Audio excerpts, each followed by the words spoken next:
Hey guys, I hope you're doing well. It is Sunday and the 1st of February, and we will welcome this new month with a hard Clues by Sam, which, if you don't know what it is a daily puzzle game we do every day here on the channel, and in it we have 20 people.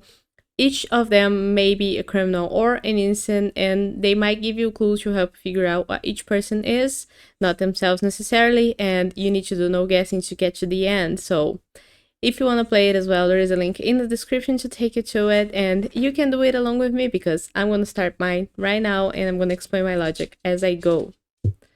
So let's go. We start with Gabe telling us there are no innocents in row 3 who neighbor Martin. Row 3, Martin is in row 3, so he has two people neighboring him in the same row and none of them are innocents. That makes both Larry and Nancy criminals. And now Larry and Nancy give us new clues as well. Larry says that Isaac and Nancy have no innocent neighbors in common, and Isaac and Nancy have two neighbors in common, which means that none of them are an innocent. And Nancy tells us that only one of the three innocents neighboring her is Wally's neighbor. So where's Wally? Wally and Nancy share two people as neighbors, and only one of them is an innocent. And Nancy herself has three innocents total neighboring her. Now what about Martin? Martin tells us that exactly two of the three innocents in row 4 are Wally's neighbors. In row 4, we know that Wally has two people whom he shares with Nancy, and only one of them is an innocent, so the third person and last one that neighbors Wally in row 4 has to be the second innocent then. And Wally... oh, there's three innocents in row 4, not three innocents neighboring Wally. So we know that row 4 has a second innocent besides Rose, and the third one from those in row 4. So Uma is just the third innocent. Okay, so now John tells us that there are as many innocent coders as there are innocent judges. Do we know anything about the judges? We know there's 3 judges and 2 coders, right? No more coders. But we don't know about any of them yet, so let's look at the new clues. We have Rose telling us that row 2 is the only row with exactly 1 innocent. Row 2. And Uma telling us there are as many innocent cooks as there are innocent sleuths. There's 3 cooks as well and 2 sleuths, right? One of those sleuths is already a criminal. The second one, we don't know about yet. Let me think. We knew something about somebody around here, right? Nancy says there's 3 innocents neighboring her total. One of them is down here. The second one is Uma. That makes it so that she has only one more innocent neighboring her. And we already have a judge who's an innocent, so we have at least 1 innocent coder. And 3 innocents in row 4. Row 2 is the only row with exactly 1 innocent. Might be that innocent neighbor is Nancy, but it doesn't mean that. And we know that at least one of the cooks is an innocent because row 1 has to have 1 more innocent. Or else it would have only 1 innocent as well, and that would make it the same as row 2. So row 1 has to have at least 1 innocent cook, right? Let's say that's Betty. If there are as many innocent cooks as there are innocent sleuths, and there's only 1 more sleuth,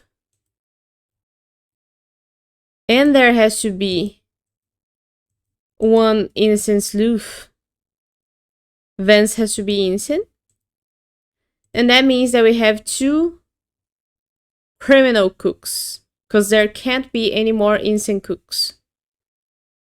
If there were, there would have to be more sleuths on the board, and we don't. We don't have any more sleuths. So we know we have only 1 innocent cook. Let's leave that there.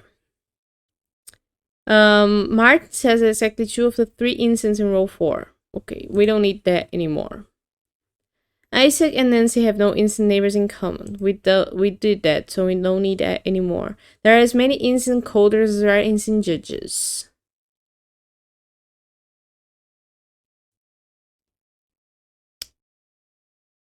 Can we have...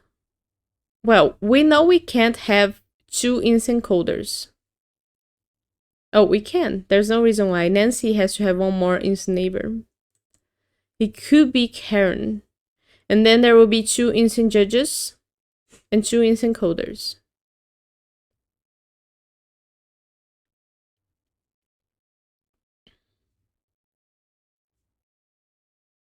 What else do I know here? 3 instants neighboring me is Wally's neighbor. Yeah. The thing about cooks is okay. We know there's 1 instant in row 2. Oh, we know there's gonna be at least 1 instant judge. And the other one is gonna be a criminal. Because let's say that both Isaac and Karen are criminals, which could happen. That will make Petra the 3rd instant for Nancy. So we have a 2nd instant judge. But if Petra were a criminal... Oh, it could be that both Karen and Petra are criminals and then Isaac could be the innocent in row 2. That could happen. So I'm not sure. There's many instant cooks as there are instant sleuths. There's only 1 instant sleuth. And only 1 instant cook. What about the coders? We know we're gonna have a 2nd instant in row 5. Ah, the thing is, row 3 couldn't have an instant. Petra couldn't be an instant. Because that will make it so that row 3 also has only 1 instant, just like row 2. And that can't happen. Row 2 is the only one with 1 instant only. So Petra can't be an instant. That makes Karen and Isaac one or the other. And Helen for sure a criminal. Because there's only 1 instant in row 2 and it's gonna be neighboring Nancy. So Helen is a criminal. And now Helen says that, oh, let's change the colors here for these tags. Now Helen says that 2 cooks have an instant directly to the right of them. One of them is Erwin. The second one is either gonna be Betty or Daniel. But how does this work? If it were Daniel, that will make Erwin a criminal and Betty a criminal. That works. If Betty were to be an innocent and these 2 were criminals, because we know that 2 cooks are criminals, then there's only 1 cook with an innocent to the right of them, and that's Erwin. Because Betty, although she is an innocent, she isn't to the right of any of the other cooks. So Betty couldn't be the innocent here. That makes Daniel and Erwin are one or the other, and Betty the criminal. Now Betty says that Sophia is one of 3 criminals below Daniel. So Sophia is a criminal, which makes Tom an innocent. And we know there's a 3rd criminal here, who's either gonna be Isaac or Wally. And we have new clues. No, we don't. Interesting. No new clues.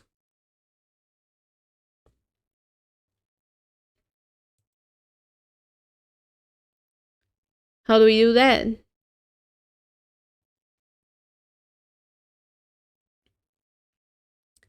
If we do Isaac, let's try to relate the judges and the coders. If we do Isaac, he is an innocent. Karen, Isaac is a criminal, sorry. Karen would have to be an innocent. And that will make Wally an innocent as well, because Isaac is one or the other with Wally as well. And that makes 2 innocent judges. So that will make Xena the 2nd innocent coder. If Isaac, on the other hand, were to be an innocent, that would make Wally and Karen both criminals. And Xena, anyway, would have to be the one innocent coder because we have one innocent judge. So in any of these scenarios, Zena is always an innocent. That makes sense to me. Let's put this back. Oh, I don't need you. Now Zena tells us that there is only one innocent in column B. Interesting. And we know that that one innocent is either gonna be Isaac or Wally. So Daniel has to be a criminal. And that makes Irving an innocent.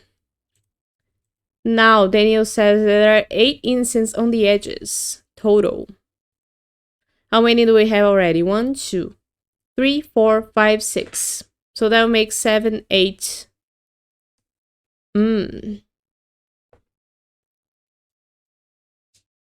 How do I solve that?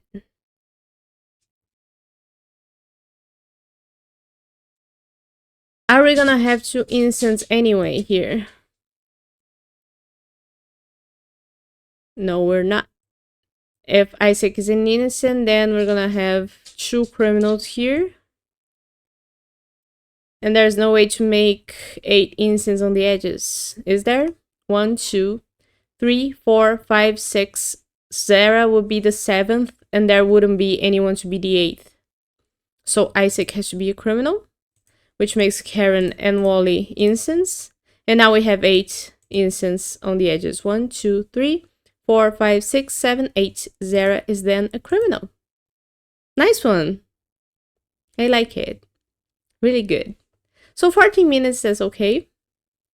I had to stop there in the middle, so I don't know if that counted. I would like Sam to add a pause button, and then you could, when you're paused, you have an overlay that's obscuring the game, so you can't pause it and then stare at the screen and solve it while paused. I think that's a mechanic that is in a lot of games, so I'll leave my suggestion there. And Erwin saying hip hip hooray reminded me of a video I was watching the other day about the first recorded audio in human history. And it was from a time where people were doing toasts for other people and they said hip hip hooray. And it was so interesting listening to that. Because I thought it was a movie thing, but apparently it was done. I don't know if you guys do it currently. Is it hip hip hooray a thing nowadays or is it not? I'm curious about it. But yeah, that will be it for today. Sorry about the tangent there. I hope you enjoyed the video and let me know if you did it as well, how it went for you. And I'll be back here again tomorrow with more Clues by Sam. So have a nice start of your week and see you tomorrow. Bye bye.